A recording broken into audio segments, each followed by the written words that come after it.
Halo, selamat sore pemirsa. Hai, ketemu lagi di Ngopi Ngobrol Pintar. Seperti biasa, Ngopi hadir menemani kamu ya dengan narasumber yang luar biasa dan juga tema yang menarik edisi hari ini. Betul sekali, dan hari ini temenin sama Mela dan juga Lani. Kita bakal ngobrol-ngobrol asik dan pastinya juga inspiratif sampai kelaran pukul 4 sore nanti ya, Lan. Iya, Mel gimana kabarnya? Alhamdulillah baik dan sehat banget hari ini, Lan. Semangat terus juga ya. Semangat. Betul. Kalau Lani gimana, Lan? Lani semangat sih, cuma kayak aduh, ini kata orang tuh rengkot gitu ya. Capek banget ya? Capek Ya istirahat banget. lah nih. Kalau capek itu Ya istirahat. pengen sih istirahat, cuma kerja masih banyak banget nih Mela. Tugas macam-macam, deadline macam-macam. Jadi harus dipaksain Mela. Aduh, gimana ya? Kalau kata orang itu Lani, tubuh itu juga perlu istirahat nih. Loh. Karena nantinya kalau kita paksain buat bekerja, ujung-ujungnya kan juga kita yang rugi ya, Lan ya. Ya, Karena pasti kita sih, ngerjain iya. sesuatu itu nggak maksimal, terus lebih cepat ngantuk. Aku pernah dengar kayak gitu sih, Lan. Ini biasanya ada masuk produk nih enggak ya? Oh enggak ya? Enggak ada ya. Kenapa emang? Kenapa kita harus istirahat gitu dan harus ngalahin tugas gitu misalnya? Nah ini juga pas banget pemirsa, karena sama juga dengan tema yang bakal kita bahas hari ini Lani di Ngopi, yaitu berkaitan dengan hak atas tubuhmu. Oh, jadi tubuh punya hak juga. Iya benar, tubuh kita juga punya hak ya. Salah satunya aja seperti yang barusan aja tuh pemirsa Iya, iya. Lani keluhkan tadi ya. Tubuh itu udah capek. Sebenarnya dia udah ngode banget tuh minta istirahat, minta diberikan treatment yang bagus Iya, iya, gitu. iya. Tapi mah Lani kayak antar aja gitu. Iya, habis ini kita langsung tidur ya. Tapi bener sih ya. Lani juga pernah dengar tuh ada orang yang bilang hak atas tubuh itu macam-macam. Tapi yang pasti contohnya kayak kita jangan sampai menyakiti tubuh kita. Betul. Gitu ya. Tetap menjaga tubuh kita tetap bugar, berolahraga dan lain sebagainya. Mela, ya. Betul. Dan pemirsa pastinya itu cuman bagian kecil dari banyaknya hal-hal yang menyangkut tentang hak untuk tubuh kita ya Lani ya. Dan untuk berbicara mengenai hal itu Lani, kita pastinya nggak hanya berdua doang dong. Benar ya. Kita kedatangan narasumber yang pastinya bisa dibilang udah pro Iya. di bidang ini. Waduh, keren banget gitu. Dan sering juga mengkampanyekan tentang hak atas tubuh di benua maupun di negara kita. Mela, ya. Betul sekali. Kini langsung kita panggil aja deh Iya, ya. kita kedatangan seorang koordinator, ini 2 orang ya, koordinator Youth Center dari PKBI Kalimantan Selatan. Langsung ya. Oke. Ini dia ada Kak Azizah dan juga Kak Lukman. Hai Halo. Kak Aziza. Halo Kak Sehat hari ini? Lukman. Semangat, bugar ya. Semangat ya. Nggak ngantuk ya? Aman. Nggak ngantuk ya. Udah tidur. Mereka Porsinya memberikan udah pas ya, porsi leadernya udah pas. Gimana Kak Lukman dan juga Kak Azizah, selamat datang di Ngopi. Thank you banget juga udah mampir di Ngopi ya Lan ya. Benar, ya. Ngobrol-ngobrol bareng kita semua yang ada di sini. Kalian kabarnya gimana? Alhamdulillah baik. Tadi habis dari mana tuh sebelum mampir ke studio TVRI Kalsel? Sebelum dari Kalsel kami dari Martapura tadi. Dari Martapura ada Iya. acara Kak? Ada kegiatan pendampingan anak LPKA. Oh. Kelas 1 Martapura. Oke. Ya, tentang pembinaan anak-anak binaan yang ada di Lapas Martapura untuk anak. Oke. Itu berhubungan dengan hak atas tubuh juga atau bagaimana tuh? Iya juga, karena ada beberapa kan anak-anak di sana Iya. terjerang penyakit lah beberapa. Ada yang sakit, ada Iya. yang kelelahan juga. Oke. Ya, sama kami mendampingi masalah tentang psikis anak di sana. Wah, sibuk banget Lan. Langsung ke sini ya? Langsung ke sini ya, Langsung ke sini. mendampingi Lani yang tadi. Kecapean, Betul, mendampingi Lani yang ternyata juga perlu diedukasi ya Lan ya. Dan tapi ini benar-benar bisa dibilang salah satu hal informasi yang menyenangkan ya Lan ya. Benar, ya. Karena hari ini pemirsa kita akan membahas banyak sekali terkait tentang hak untuk tubuh kita. Nah, dan kita tadi juga udah sempat kenalin kan ya di awal kalau Kak Azizah dan Kak Lukman ini adalah koordinator dari Youth Center PKBI Kalimantan Selatan. Ada pepatah lah nih, tak kenal maka tak sayang. Iya, benar. Kalau udah kenal belum tentu sayang. Malah di ghosting sih biasanya. Oke. Jadi Kak Azizah dan Kak Lukman bisa deh perkenalan dulu ya. Kita mau tahu Kak Azizah itu perannya apa Iya, gitu di Youth Center, background-nya apa. backgroundnya juga Iya. apa. Kak Lukman juga boleh. Iya. Kak Azizah dulu mungkin? Untuk saya sendiri kan untuk memprogramnya itu fokus di FGM untuk saat ini. Dan biasanya kami untuk mengkampanyekan FGM itu biasa di universitas, di sekolah-sekolah, terus juga di masyarakat tentu saja. Dan kami biasanya memperkenalkan FGM itu membawa tidak sendiri nih, ada puskesmas, ada bidang kesehatan lain seperti bidan, keperawatan, dan kami biasanya ada akademisi juga di sana. Kalau FGM itu sendiri apa Kak? FGM itu merupakan female genital mutilation atau untuk bahasa kampung yang dikenal itu sunat perempuan. Oke, itu spesialisnya Kak Aziza. Iya. Oke, kalau untuk Kak Lukman sendiri? Kalau saya fokus di bidang hukum, bantuan hukum. Jadi selain kami berdampak pada masyarakat kan, berkenalan langsung ke masyarakat, itu pasti ada beberapa dampak hukum terhadap FGM tadi. Habis itu terhadap kesehatan masyarakat. Iya, iya. Apalagi kan adanya peraturan Menteri Kesehatan. Iya, iya. Itu kan harus kami sosialisasikan. Banyak masyarakat yang tidak mengetahui apa itu peraturan pemerintah, apa itu yang mengatur tentang kesehatan, peraturan Kementerian Kesehatan. Kami yang akan terjun langsung di bidang bantuan hukumnya. Di bidang hukumnya gitu ya. Dan tadi juga ada PKBI Kalsel. PKBI Kalsel. Sekarang kita mau kenalan dengan PKBI ini apa sebenarnya Kak Lukman, Kak Aziza? Ya. Untuk PKBI kan itu singkatan dari Perkumpulan Keluarga Berencana Indonesia. Oke. Yang titik fokus mereka itu di bidang kesehatan masyarakat atau ke pemuda lah.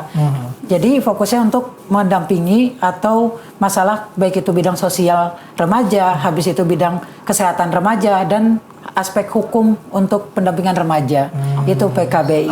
Kalau dari tahun pendiriannya PKBI itu dari tahun 1990 sudah berdiri. Untuk di Kalimantan Selatan sendiri itu dari tahun 2000 atau 1999 sudah berdiri di Kalimantan Selatan. Dan kami ada beberapa cabang, itu ada 4 cabang. Itu ada di Hulu Sungai Selatan, ada di daerah Kota Banjarmasin sendiri, habis itu ada di Tanah Laut dan juga Kabupaten Banjar. Itu di Kalsel ada Di Kalsel. gitu Kalau ya. untuk PKBI sendiri di bawah naungan pemerintahan atau gimana Kak ini sistem? Kami itu jatuhnya ke lembaga sosial masyarakat LSM independen. LSM ya. Iya, berdiri sendiri. Oke. Cuman untuk pusatnya kami ada di London, yaitu International Parenthood Federation atau IPPF. Dan itu yang membangun untuk organisasi yang berhubungan dengan seperti UNICEF, seperti UNESCO, UNESCO sama. Oke. Berarti kalau ini LSM cuma ada pusatnya juga gitu ya. Berarti ada nasionalnya juga dong? Ada. Di mana? Di anunya? Jakarta. Di Jakarta, DKI Jakarta. ya. Berarti untuk di provinsi ini bisa dibilang dia turunan atau perwakilan dari yang di nasional. Cabang-cabangnya. Cabangnya. gitu ya. Untuk PKBI sendiri tersebar di 25 provinsi untuk Indonesia. Oke, wah udah besar banget juga ya sebenarnya. Nah tapi nih Lan, tadi perkenalannya kan bukan cuma PKBI ya, Iya, tapi iya. ada Youth Center PKBI Kalimantan Selatan. Nah kalau Youth Center itu sendiri apa sih Kak sebenarnya? Itu bagian dari divisi kah dari PKBI atau Iya, mungkin apa gitu Kak? Youth Center sendiri itu seperti bawahan dari PKBI. Jadi seperti cabang lah anggapannya, tapi khusus remaja. Jadi Bukan program. sendiri biasanya untuk program itu beda-beda di dalam Youth Center itu. Oh iya. Jadi ibaratnya PKBI itu yang payungnya nih ya. Di bawah payungnya itu bawah ada payung Youth Center. ada Youth Center. Khusus untuk anak muda yang bergerak di sana. Oke, makanya Lahirlah- namanya Youth Youth Center. Center. Lahirlah kayak program-program yang berdampak kepada anak muda juga. gitu. Kalau programnya sendiri apa Kak Youth Center tuh? Youth Center untuk saat ini kami ada pendampingan di lapas anak, terus ada juga edukasi masyarakat, terus FGM tersendiri Iya. juga edukasi masyarakat itu fokus di kesehatan reproduksi. Kami juga ada program Goes to School untuk mempromosikan kesehatan reproduksi, terus apalagi ya intinya berhubungan dengan remaja lah untuk saat ini. Oke. Itu juga berkaitan ya dengan mungkin BKKBN dan juga Duta Genre yang mungkin berkaitan dengan keluarga berencana juga. Sama ya? Sama, tapi ya kembali PKBI adalah pelopor dari BKKBN. Oke. Jadi Duta Genre sendiri itu naungan dari PKBI Kalsel. Jadi misalnya pemilihan Duta Genre ini otomatis dari PKBI yang akan menjadi jurinya, yang menentukan. Karena mereka. menaungi tadi. Iya, menaungi tadi. Oh, ya. Wow. Kalau untuk kakaknya sendiri udah berapa lama kamu jabat jadi koordinator di Youth Center ini Kak? Kalau kami dari 2025 tuh sudah bergerak. Sudah bergerak? Iya, karena kan vakum sempat beberapa tahun kan Youth Center ini. Oh sempat vakum Kak? Sempat vakum karena kurangnya SDM kan. Banyak kalangan muda atau remaja yang tidak mengetahui apa itu Youth Center. Iya benar ya. Kebanyakan kan mereka kenal Duta Genre yang Iya pertama. gitu. Bahwa nih di Duta Genre lebih baik ke Duta Genre bukan ke Youth Center. Tapi akan tetapi Youth Center ruang lingkupnya luas. Untuk di Kalimantan Selatan kan kami banyak ruang lingkup untuk remajanya menaungi. Banyak dari kami kan pelopor-pelopor dari kami tim kami tuh ada beberapa divisi yang menjalankan. Salah satunya kan LPKA tadi.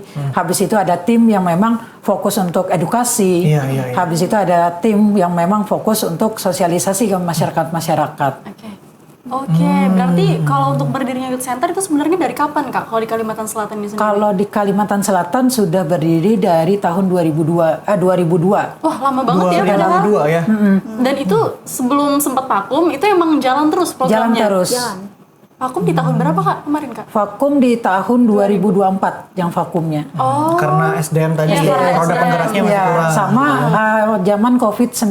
iya. Oh, Oke. iya. Itu Kan semuanya terhalang. vakum kayaknya. Vakum semuanya. Lalu di 2025 mulai lagi Mulai nih, lagi. mulai lagi berkembang, lalu maksudnya kembali melakukan edukasi-edukasi begitu ya kayak. Tapi kalau boleh tahu nih teman-teman di entah Youth Center atau PKBI Kalsel itu jumlahnya berapa orang Kak Jija sama Kak Lukman? Kalau pelopor untuk masyarakat atau kalangan remaja yang Iya. masuk sudah di tim kami itu total ada 25 orang. Tapi ya beberapa kan divisi-divisi yang memang ada di daerah kabupaten-kabupaten lain. Oh, menyebar jadinya. Oke. Tapi untuk sosialisasi dan juga mungkin kampanye program yang kalian bawakan selama ini tuh sistemnya gimana kalau Lukman Kak Jija? Apakah langsung turun ke apa namanya? Ke rumah-rumah Ke warga, ke lokasi. masyarakat atau menggandeng-gandeng stakeholder atau mungkin yang terkait dengan program kalian gitu misalnya. Selama ini kayak gimana? Biasanya kami menggandeng stakeholder dulu, baru kami kampanye ke stakeholder, nanti stakeholder yang mengampanyekan ke masyarakat. Jadi kami ikut program mereka. Oh, oke. Berarti kalau untuk maksudnya kampanye langsung nih contoh ke sekolah-sekolah, mungkin itu kakaknya sendiri nggak langsung turun gitu atau turun Kalau langsung untuk juga? ke sekolah kami Ke sekolah yang kami turun langsung. Kalau ke masyarakat baru menggandeng stakeholder, Menggandeng stakeholder. karena lebih sulit. Oke. Ada. Oh, berarti semenjak Kak Azizah dan juga Kak Lukman menjabat nih sebagai koordinator Youth Center, kira-kira program kerja apa aja nih yang udah berjalan sampai dengan sekarang gitu?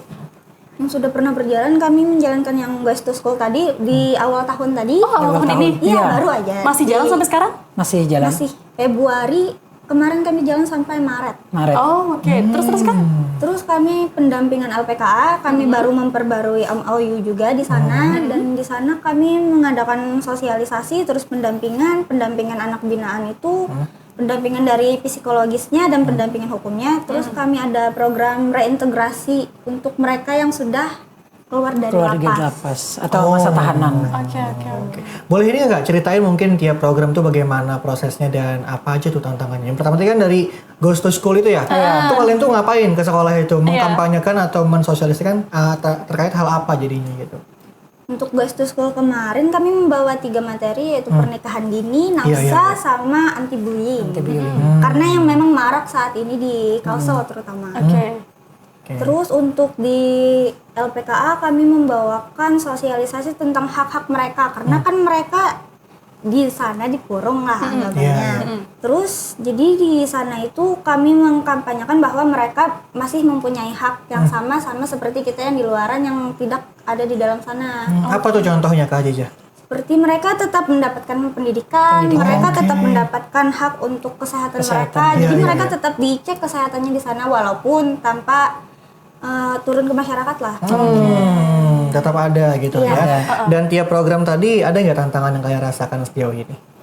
Untuk sejauh ini yang di Goes to School kemarin, yang paling terkejutnya kami, karena kami setiap Wah, ini kalau udah terkejut ini artinya nih gimana nih? Lagi kan sosialisasi kami nafsa gitu ya. waktu hadir di sekolah-sekolahan di Kota Banjarmasin, kan kami ada budget memang batas peserta. Iya. Ternyata dari sekolah-sekolahan menyediakan yang lumayan besar. Membludak ya? Iya, membludak. Kemarin di SMK 5 Banjarmasin kami minta sekitar 25 orang, ternyata dikasih sekitar 100 orang. 4 kali lipat gitu ya. Tapi bisa kan? Malah bagus kan sebenarnya. Iya. Makin banyak dong yang dapat Makin banyak. ilmunya ibaratnya gitu ya. bener. Terus gimana tuh jadi tantangan kalian? Apa kemarin yang kalian lakukan? Demam panggung sih sebenarnya awalnya.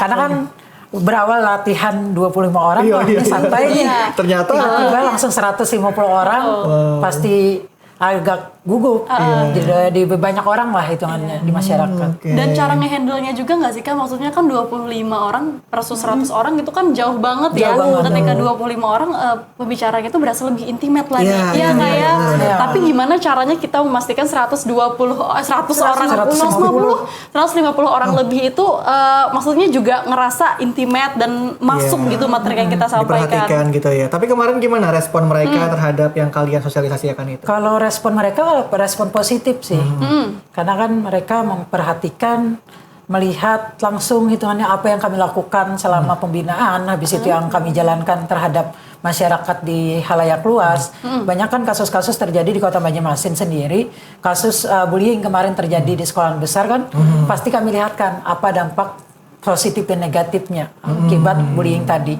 Habis itu daerah lingkungan mereka kan termasuk yang bahaya dengan narkotika, penyebaran narkotika. Kami jelaskan bahwa bahaya narkotika apa-apa saja di sana.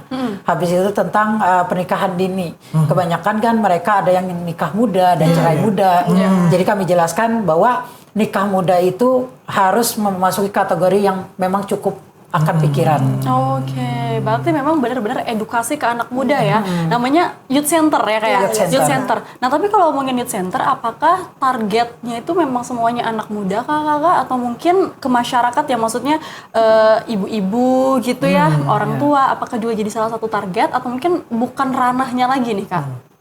Kalau untuk Youth Center kami memang khusus untuk anak muda karena kan anak muda sebagai pelopor nih. Iya, agen perubahan. Agen perubahan. Gen Z lah biasanya. Iya, benar.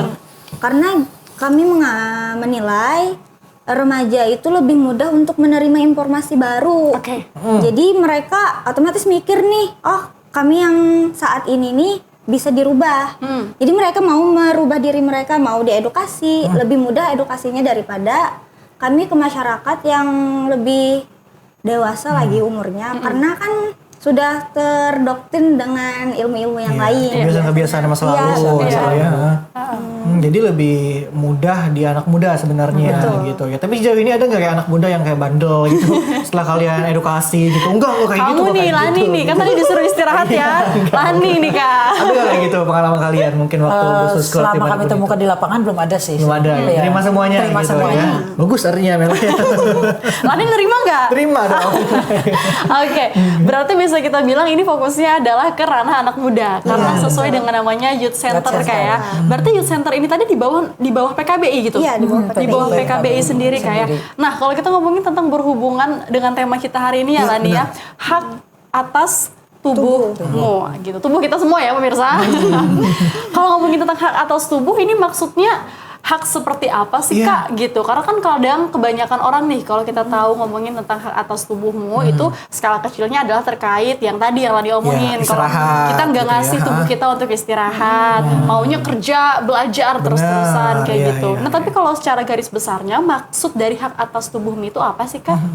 Hak atas tubuh itu untuk generalnya yaitu hak untuk hidup, hak untuk tanpa kekerasan, hak untuk tanpa diskriminasi, hak untuk melindungi privasi, terus hak untuk mendapatkan ilmu pengetahuan baru. Jadi memang untuk hidup ini kan kita ilmu terus berkembang nih, jadi kita harus mengikuti zaman. Jadi memang hak itu untuk orang tersebut memang dilindungi lah.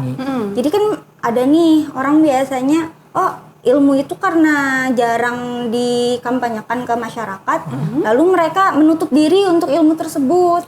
Jadi agak sulit biasanya kalau kita mengedukasi. Jadi kita edukasinya biasanya dari grassroots lah.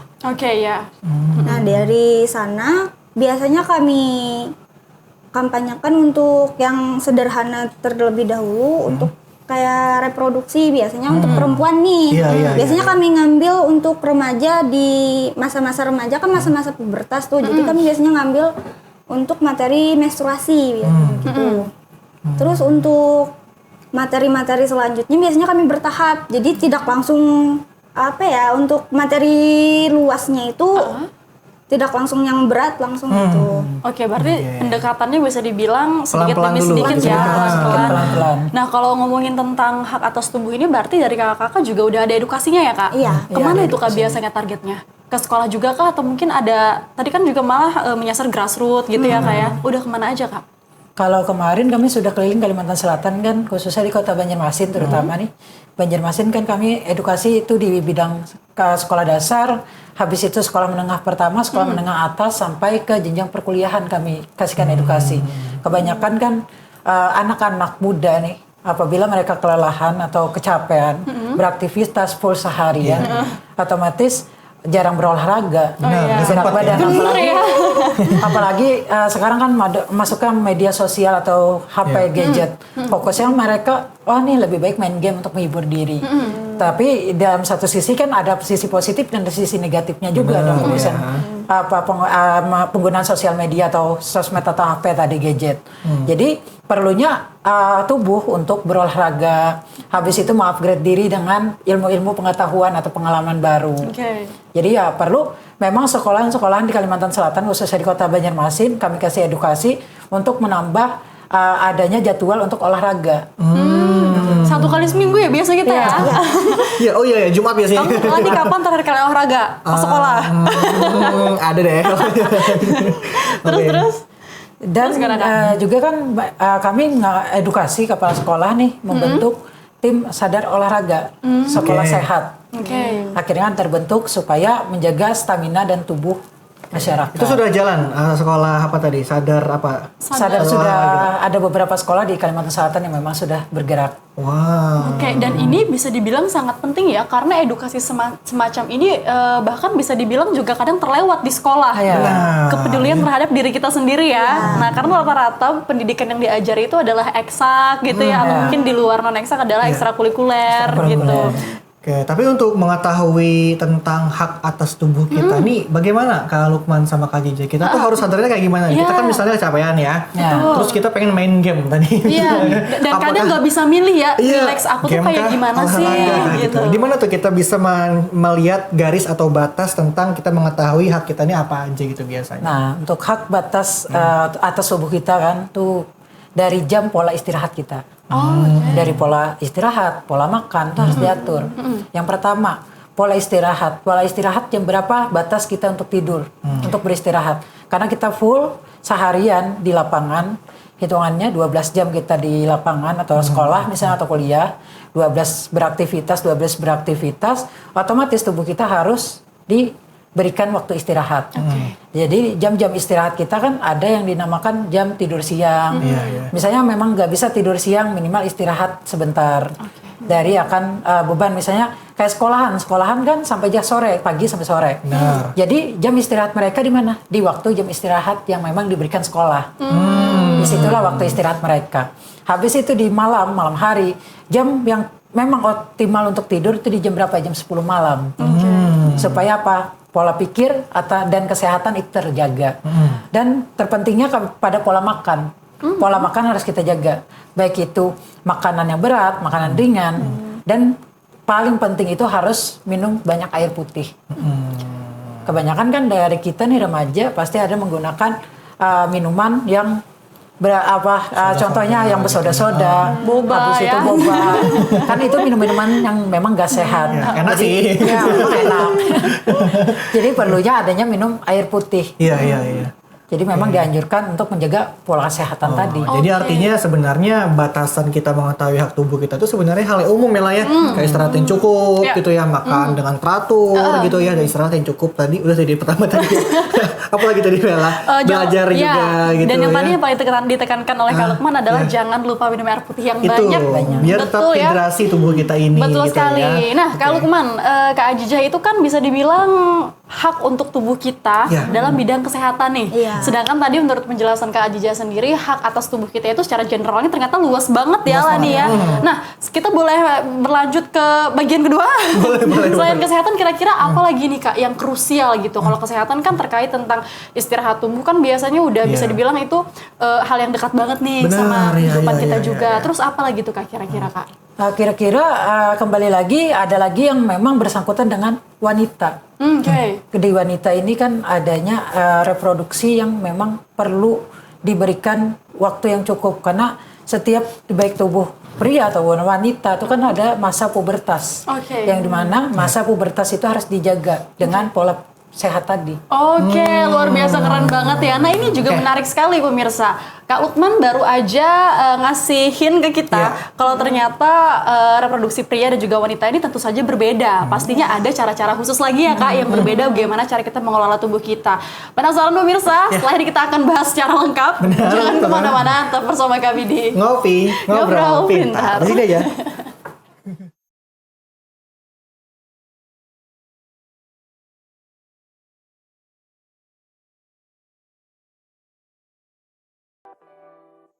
Masih dengan kami di Ngopi, Ngobrol Pintar. Kita masih membicarakan, membahas mengenai hak atas tubuhmu ya bersama dengan Koordinator Youth Center PKBI Kalimantan Selatan.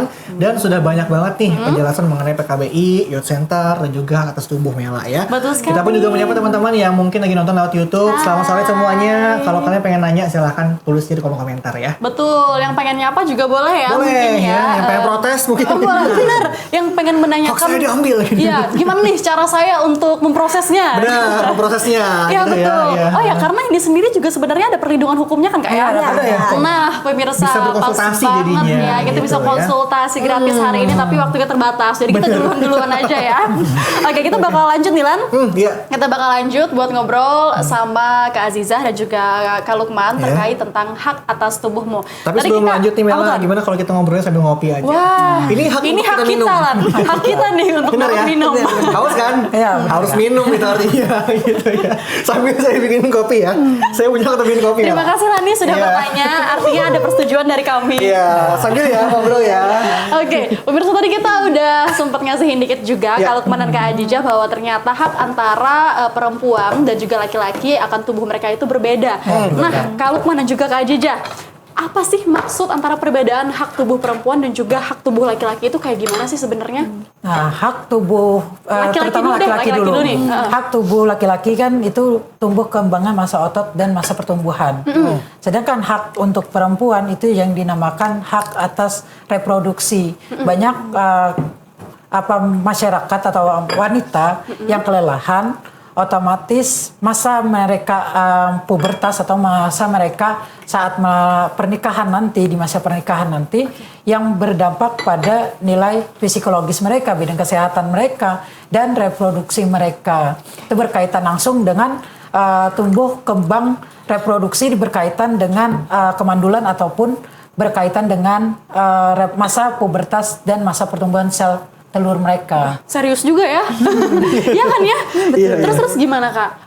Kalau laki-laki tuh gimana nih hak tubuh yang biasanya mereka dapat gitu, dan perempuan sendiri ternyata karena punya organ reproduksi yang berbeda dengan laki-laki ya, yang tadi kita dengar ternyata wah ini kalau salah sedikit ini bisa fatal ya ternyata. Gimana itu Kak?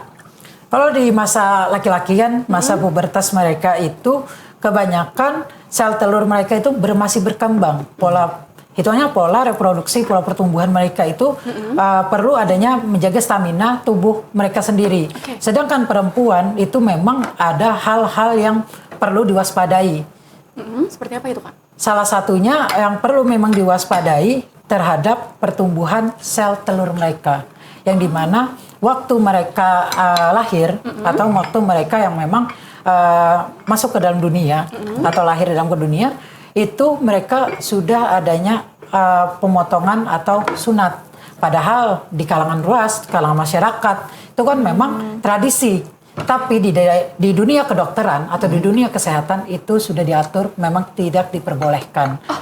Ini kalau sunat laki-laki kan itu Harus diwajibkan ya. Tapi kalau di perempuan sendiri ternyata tidak dibolehkan Kak. Malah tidak disarankan. Tidak disarankan? Ya. Kenapa itu Kak Lan? Ya, kenapa? Kenapa Lan? Beneran ya? Tapi tahu nggak? bukannya mungkin di halaman kita Iya. gitu ya, atau perdesaan atau apapun itu kan jadi sebuah kebiasaan yang Bener. dilakukan berulang-ulang Betul gitu ya. Dan biasanya kayak gini, kalau cowok kan ya laki-laki yang udah jadi tradisi itu mereka disunat ketika masih SD. Ya, Ototnya udah SD. gede, Sudah gede. dan ada euforia tersendiri juga ya biasanya ya bagi anak-anaknya. Tapi kalau misalnya cewek itu disunatnya pas bayi biasanya. Kalau setahu aku sih kayak gitu ya Kak ya. Nah ternyata itu tidak Dianjurkan ya? dianjurkan. Kenapa itu Kak sebenarnya? Karena berpengaruh pada sistem reproduksi mereka nantinya ketika besar. Karena kan terjadinya pemotongan atau perlukaan akibat dari sunat perempuan tersebut akan berpengaruh dengan adanya infeksi, adanya apa sih yang namanya itu yang daging berlebih keloid.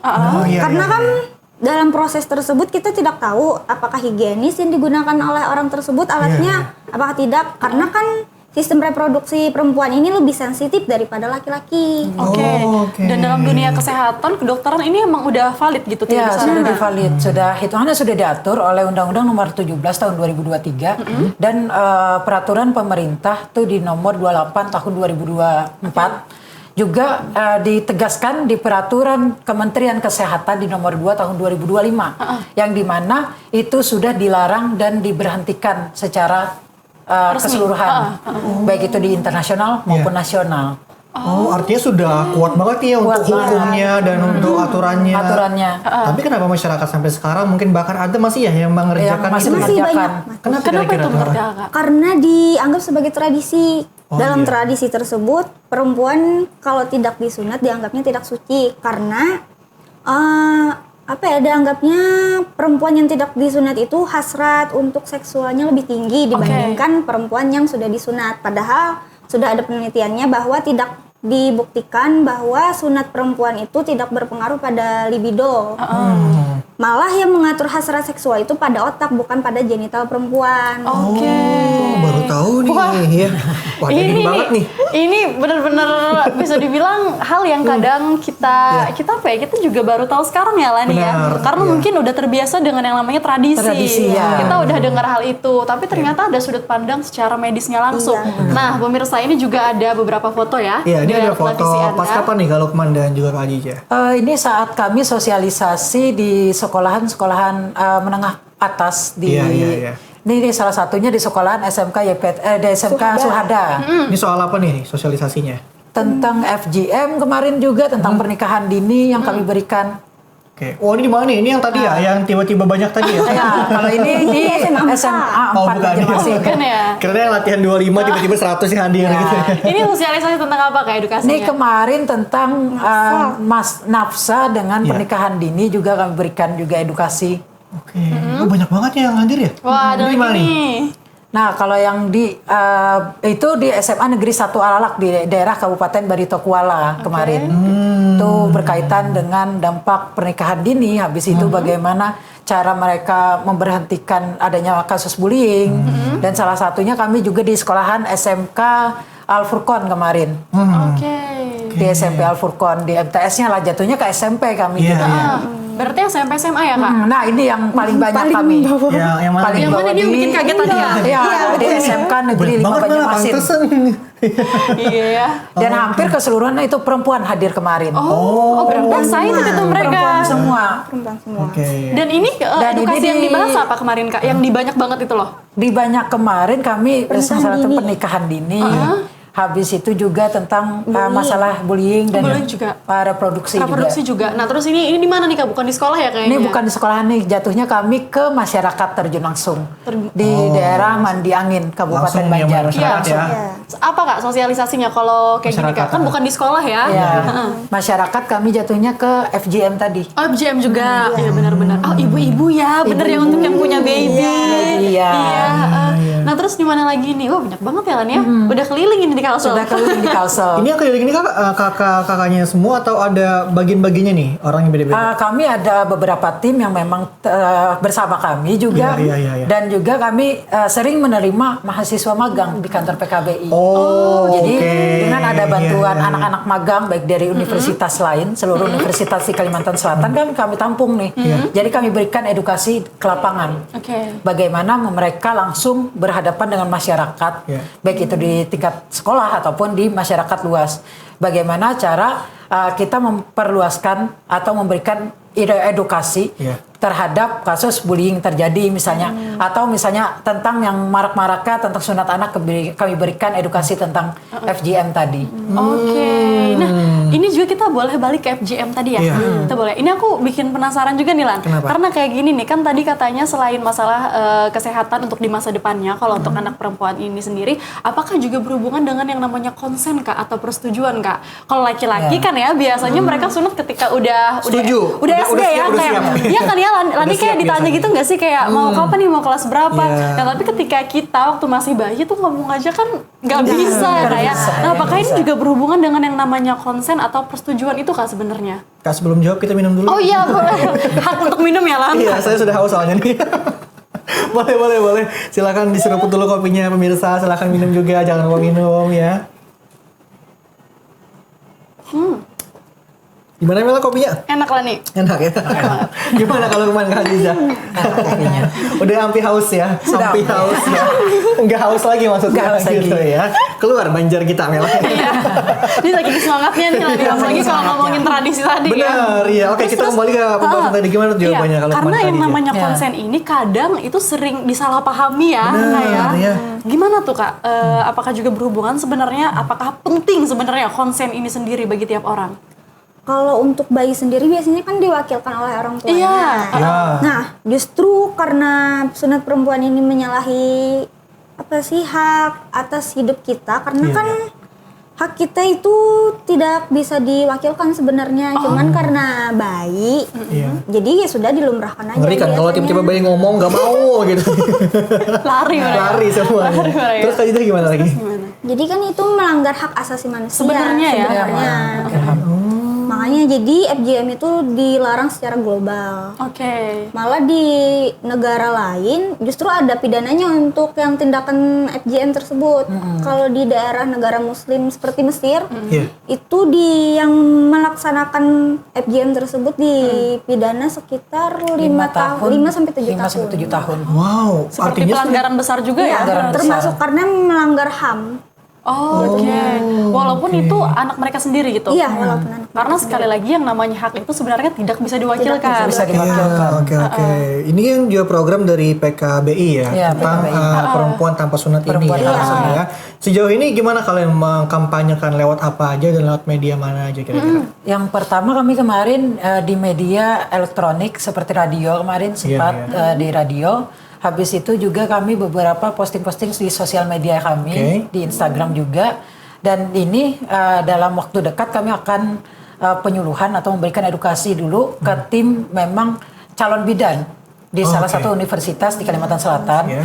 Jadi mereka kan memang ada program kebidanan. Mereka lah yang akan kami edukasi bagaimana cara untuk menolak apabila ada orang yang datang. Oke, ngerti. Berarti emang dari petugasnya langsung ya yang harus betul, gitu. harus. Oh, nah ini satu ya tadi masalah konsen untuk sunat perempuan juga yang selain dampaknya ke kesehatan di masa depan. Ada satu lagi nih Lan yang biasanya ketika kita punya baby perempuan itu ada hal yang selalu dilakukan. Itu biasanya bikin lubang di telinga ya. Kata orang tuh Itu bonel. Ya, itu buat membedakan cewek sama cowok ya. Nah, kalau itu sendiri kan sama aja ya. Maksudnya bayi nggak bisa, saya nggak setuju, nggak bisa kayak gitu kan ya. Itu sama aja nggak maksudnya terkait tentang hak atas konsen? tubuh tadi. Ya sama, kayak itu kan sudah diatur di dalam hukum sendiri kan. Kalau di dalam hukum agama memang mereka karena anak tradisi yang melubangi telinga tadi, maka di peraturan hukum di Indonesia itu memang melarang karena adanya hukum perlindungan atas hak anak. Jadi HAM yang melindungi mereka. Jadi perlunya edukasi terhadap persetujuan dulu terhadap anak. Apabila mereka dewasa itu pilihan anak, apakah pengen atau tidak, mau dilubangin gitu dilubangin ya. atau tidak, itu kan bukan hal kewajiban dalam agama. Iya. Tapi untuk yang lubang telinga itu dengan yang sunat perempuan tadi itu sebenarnya sama-sama merampas hak anak ya, ibaratnya gitu ya. Tapi untuk perbandingan efeknya kira-kira sama nggak? Untuk efeknya sendiri lebih ringan ditindik untuk yang bonal tadi daripada FGM, karena FGM langsung anggapannya mutilasi lah, otomatis tidak bisa lagi tumbuh. Kalau untuk tindik itu kan masih bisa Dia tumbuh akan lagi. dia akan merekam Bentuk sendiri ya, lagi ya. biasanya ya. Lagi. Kalau lama tidak dipakai, dilubangin iya. Dan kalau untuk jangka panjangnya yang FGM tadi berpengaruh ya. Tapi kalau misalnya tindik anting itu sakit saat itu aja. Sakit saat itu aja. Benar, ya. Tapi tetap aja jangan ya, sebenarnya bikin sakit bayi. Kecuali memang anak perempuannya sudah mungkin bisa ambil keputusan dan mereka setuju ya untuk ditindik atau dibonelin tadi gitu ya. Tapi sejauh kalian kampanye ini kira-kira ada dapat sebuah penolakan nggak dari masyarakat? Ya, gitu? Terutama terkait sunat perempuan ini tadi. Krusial banget ya Benar, masalahnya. Ini kan juga berkaitan dengan kebiasaan masyarakat zaman dulu mungkin ya. Gimana tuh respon mereka? Kebanyakan dari mereka yang tua-tua nih biasanya karena menganggap itu tuh hal yang tradisi sudah Yang harus gitu ya. yang harus dilakukan. Iya. Jadi biasanya untuk kami edukasi, terus digantilah programnya seperti yang kan biasanya keselamatan kalau di Banjar nih. Iya. Kalau itu sendiri kami ganti jadi misalnya keselamatan aja untuk tasyakuran memberi nama sama selamatan makanan aja. Jadi tidak diperuntukkan untuk sunatnya. Oh dulu ada sunatnya juga sekaligus ya. Walaupun secara simbolis karena ada bidan yang memang mengerjakan itu secara simbolis. Jadi si masyarakat ini menganggap tetap sunat perempuan itu masih ada. Oh. Simbolis gimana? Oh berarti cuma namanya aja gitu ya? Aslinya nggak dilakuin. Iya. Karena kan tidak bisa nih langsung menghilangkan tradisi di. Iya benar. Harus pelan-pelan ya. Ya. Jadi biasanya bidan-bidan itu melakukan secara simbolis gitu. Oke. Cuman kan karena simbolis ini kita kada tahu menggunakan alatnya apakah higienis atau tidak, jadi tetap dilarang. Walaupun tanpa perlukaan di dalam sana. Tapi simbolis gitu ya. Ibaratnya kalau bahasa kita tuh memenuhi ego dulu. Gitu ya nggak sih? Iya, biar nggak salah nih kayak ya udah gini ya. Tapi simbolis dulu gitu ya, pelan-pelan. Iya, gitu. kebanyakan kan organisasi bidan tuh sudah melarang 100% di organisasi bidan. Semua sama suara ya. Sama. Tapi ada beberapa kan yang kayak di desa-desa seperti dukun beranak ataupun menteri sunat itu yang masih melakukan. Jadi bagaimana cara kami pendekatan terhadap stakeholder yang ada di desa-desa. Oke. Sampai sekarang udah bisa tembus ke desa-desa terpencil ya biasanya di kayak. desa-desa terpencil saat ini kan karena kami kekurangan tim penggerak di daerah khusus Kalimantan Selatan. Memang kami perlu adanya tim penggerak ataupun tim penggerak sosial media lah. Intinya kami perlu masa banyak untuk memperluaskan ini. Jadi kenapa kami fokus ke bidan-bidan, calon bidan dulu? Karena otomatis mereka akan terjun di daerah masing-masing. Di seluruh Kalsel. Kan kebanyakan mahasiswa banyak pendatang, bukan 100% Banjarmasin nih. Jadi mereka lah yang nanti akan mengedukasi ke masyarakat luas. Oke, tapi Youth Center PKB ini sistemnya relawan ya Kak? Volunteer ya? Volunteer. Berarti siapapun bisa bergabung atau ada kriteria-kriteria khusus gitu? Siapapun boleh bergabung, yang penting mereka Backgroundnya harus apa gitu? Kalau kami nggak pandang background, yang penting mereka mau bergabung dan siap terjun langsung kepada masyarakat. Dan mungkin punya keluhan yang sama, Keluhan yang sama. perubahan sesuatu yang hal sama. itu gitu ya. Bener ya, karena mengubah tradisi yang udah berjalan bisa dibilang ratusan tahun ya, bener. bukan cuma puluhan lagi, itu nggak mudah. Makanya tadi sampai ada simbolis. Padahal Kayak aslinya pelan-pelan enggak. gitu ya. Tapi pergerakan kampanye FGM ini kira-kira mulai tahun kapan kalian menggerakkan dan sadar akan hal ini? FGM itu kalau dari program kami dari tahun 2025. Oke. Oh, 2020. Apa kemarin jadi ibaratnya pemantiknya tiba-tiba keluar program ini? Itu karena di Kalsel masih banyak yang melakukan terutama di daerah perkotaan, bukan di desa malah. Bahkan malah di perkotaan ya? Iya, di perkotaan untuk secara statistik sendiri di perkotaan lebih tinggi daripada di desa. Malah kayak gitu. Kenapa itu Kak? Maksudnya ada alasannya gitu kenapa? Biasanya kan di kota harusnya kita pendidikan lebih maju gitu ya.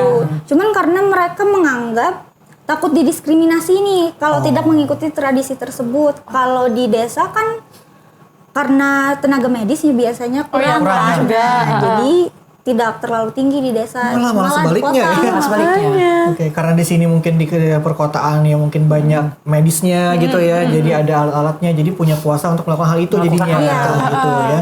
Gara-gara itu muncullah program FGM ini sendiri. Ya. Tapi ini untuk di Banjarmasin, Kalimantan Selatan ya. Kalau untuk daerah lain gimana Kak? Apakah juga sebenarnya masih kurang banget edukasi FGM ini Kak? Kalau di luar Kalimantan mungkin? Kalau di Kalimantan sendiri yang mendapat program FGM ini ada dari Kalimantan Timur, terus ada dari Riau, ada dari Jawa Barat, terus Jawa Tengah, terus di beberapa daerah Sumatera, sama di daerah Trak itu di Sulawesi kalau nggak salah. Oh berarti juga seluruh Indonesia Seluruh ya? Indonesia menyeluruh. Oke, progresnya sampai sekarang kira-kira kalau kita ambil hitungan persen nih, masyarakat yang udah ngerti dengan bahayanya, mungkin yang tadi yang kita bilang yang awal tradisi atau kebiasaan harus itu nggak boleh. Sekarang kayak apa nih? Kayak apa? Gimana respon Dua lah nih ya, masyarakat? dua ya. Satu lagi pilih cantik nih. Gimana respon masyarakat sekarang? Apakah perkembangannya udah membaik? Sekitar berapa persen gitu, ada nggak ukurannya? Kalau untuk statistik di tahun 2025 itu sudah menurun di perkotaan untuk secara pengetahuannya, cuman secara praktiknya masih tinggi. Oh masih tinggi. Kok bisa gitu, Kak? Nah, iya, balik lagi ke tradisi. Bener, tapi bener ini pentingnya edukasi di tenaga medisnya juga berarti. Iya. Oh, iya. Karena kan kalau mereka mau tenaga medis nggak ada yang mau juga siapa Gak bisa, lah. gak bisa ya. Iya bener. Karena yang secara simbolis itu tetap dianggap sunat perempuan. Oh, walaupun sebenarnya nggak ada eksekusi sama sekali, tapi ya bikin masyarakat tetap percaya lah ya. jadinya. Tetap ada jadinya keyakinan itu ya. Makin susah ini ntar buat menghilangkannya. Kira-kira perlu berapa lama untuk menyamaratakan semuanya bahwa itu nggak boleh gitu? Mungkin ya perlu persiapan lumayan panjang sih. Ya kalau dikatakan dalam 1 tahun ini mungkin masih kurang. Karena kan kita kalau face to face satu orang lawan satu orang aja itu mudah, tapi dengan ribuan orang. Ya. Apalagi jumlah ke Kalimantan Selatan itu ribuan. Iya. Betul. Ditambah pula kebiasaan tadi ya. Kebiasaan. Iya. Belum lagi orang-orang yang kontra ya, maksudnya Kontra, mereka iya, punya argumen sendiri. Contohnya Iya. aja, nggak bisa saya satu keluarga udah sunat semua gitu. Udah aman-aman aja gitu. Iya, makanya. Itu biasanya oke. Ya. Wah, ini bener-bener insight baru ya Lan ya? Bener, ya. Bagi kita hari ini. Dan tadi juga terkait masalah kurangnya tim untuk edukasi lebih jauh lagi. Nah ini kali aja pemirsa di rumah tertarik nih untuk bergabung di Youth Center sendiri. Gimana tuh caranya Kak? Atau mungkin ada sosial media yang bisa diikuti gitu? Kalau sosial media kami ada 3 sosial media. Yang pertama sosial media di PKBI Kalimantan Selatannya. Habis itu juga ada CMR Citra Mitra Remaja PKBI Kalimantan Selatan, Kalsel, dan juga kami di tim bantuan hukumnya ada di KBH Citra CMK Kalsel. Oke, oh lengkap ya berarti ya? Lengkap. Bahkan sampai bantuan hukum pun ada? Bantuan hukum ada. Nah kalau untuk tadi S dan K, syarat dan ketentuan untuk bergabung mungkin sebagai ini sistemnya relawan ya? Relawan. Gimana itu Kak?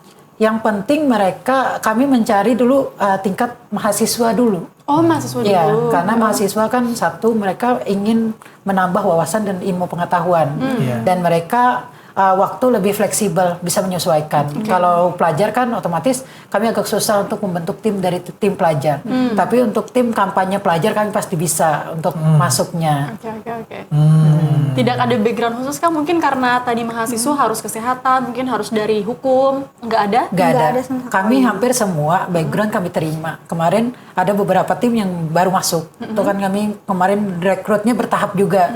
Ini kan baru masuk 7 orang dengan stack kemampuan yang berbeda-beda. Oh, oke. Jadi ada yang memang fokus di sosial media karena kami ingin meningkatkan sosial media bagaimana ribuan orang bisa melihat perkembangan FGM sekarang. Ya. Keren. Jadi maksudnya orang harus tahu kalau edukasi ini ternyata juga berdampak bagi masyarakat ya. Karena kadang ketika satu hal berhasil lah nih, Benar. orang lain melihat itu hal berhasil, kita akan kayak, oh banyak yang percaya gitu. Otomatis orang lain juga akan tersugesti ya dan penasaran sampai mereka akhirnya belajar dengan sungguh-sungguh. Timbullah keyakinan baru lagi gitu. Betul. Oke. Oke, Kak Lukman sama Kak Agijah ini ya mungkin terakhir Mela ya. Yeah. Kira-kira ada nggak yang mungkin kalian sampaikan kepada pemirsa di rumah yang lagi nonton kita saat ini? Ini momentum kalian nih untuk menyampaikan hal tersebut, entah mungkin kampanye ataupun edukasi kepada masyarakat terkait yang kalian usahakan sekarang ini. Betul. Kak Agijah, silakan. Satu-satu deh ya, boleh ya? Pingsut. Tiga lah nih, tiga. Siapa nih? Mau Kak Lukman dulu boleh? Silakan. Boleh lihat ke kamera Kak. Untuk masyarakat, pertama kita harus mengetahui dampak ke depan bagi bayi-bayi perempuan kita. Apakah mereka mendapatkan hak mereka untuk perlindungan mereka sendiri? Karena ini berdampak pada tingkat kesehatan mereka yang otomatis dalam ke depan atau dalam masa panjang mereka akan bermasalah. Dan yang kedua, kita perlu menambah wawasan pentingnya itu FGM, Female Genital Mutilation, tentang sunat anak tadi. Banyak kita yang tidak tahu, baik itu tenaga medis ataupun tenaga keperawatan yang belum mengedukasi tentang FGM, itu bisa kita melihat di sosial media kami sendiri bagaimana perkembangan FGM supaya tidak ada lagi sunat perempuan di dalam jangka panjang ke depan. Itu saja. Oke, Kak Aziza mungkin ada yang disampaikan? Apa ya, untuk untuk sunat perempuan sendiri untuk saat ini kan Kalimantan Selatan khususnya sudah berkomitmen bahwa Kalimantan Selatan tidak lagi menggaungkan praktik tentang sunat perempuan tersebut. Jadi kan ada dari kampanye kami itu tanpa P2GP kalau singkatannya, untuk perempuan tanpa pemotongan dan perlukaan genital. Jadi untuk saat ini kami sedang fokus di FGM karena Kalimantan Selatan sangat tinggi untuk kasus tersebut.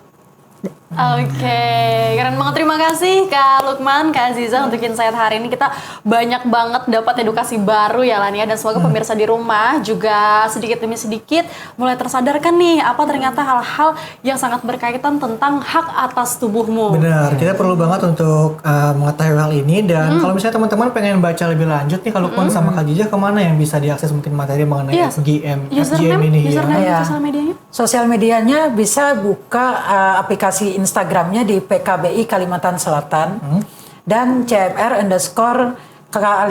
Kalsel Kalimantan Selatan. Oke, itu username-nya ya Kak ya? Di sana ada edukasi mengenai yang kalian perjuangkan saat ini. Oke, dan informasi tentang berbagai macam hal juga ada di sana. Salah Ada di satunya sana, mungkin salah rekrutmen satunya. relawan ya. Relawan. Keren banget. Oke, Kak Lukman, Kak Aziza, thank you banget udah mampir di Ngopi TVRI Kalimantan Makasih Selatan. banyak. Semoga bisa dibilang edukasi dan sosialisasinya semakin diterima oleh masyarakat, Benar, semakin ya. dimudahkan juga ya buat tantangan-tantangannya. Dan pemirsa ingat satu hal banget yang Mela sama Lani ingat hari ini, bahwa yang namanya hak itu ternyata tidak bisa diwakilkan. Benar ya, jadi kita harus menggunakan hak kita sebaik mungkin ya kalau bisa. Dan kita lanjutkan nanti untuk generasi muda saat ini mungkin ya, harus menggaungkan hak atas tubuh kita juga Betul sebaik-baik sekali, mungkin ya. betul Oke. sekali. Kita punya hak dari atas sampai bawah nih terkait tubuh Benar. kita masing-masing. Jadi entah itu dalam ranah kesehatan, dalam ranah konsen untuk pekerjaan, Benar, untuk benar, tugas iya, apapun iya. segala macam. Pokoknya kita bisa apa ya? Bisa dibilang kita bisa mempersetujui apa yang kita mau dan bisa menolak apa yang tidak kita mau ya. Kak, Intinya ya. dalam kendali kita semua gitu. Betul. Mela ya. Oke, akhirnya Lani pamit. Mela juga pamit. Mereka juga pamit. Sampai jumpa di Ngopi Ngobrol Ngobrol Pintar. Pintar. Dadah. Bye. Semangat.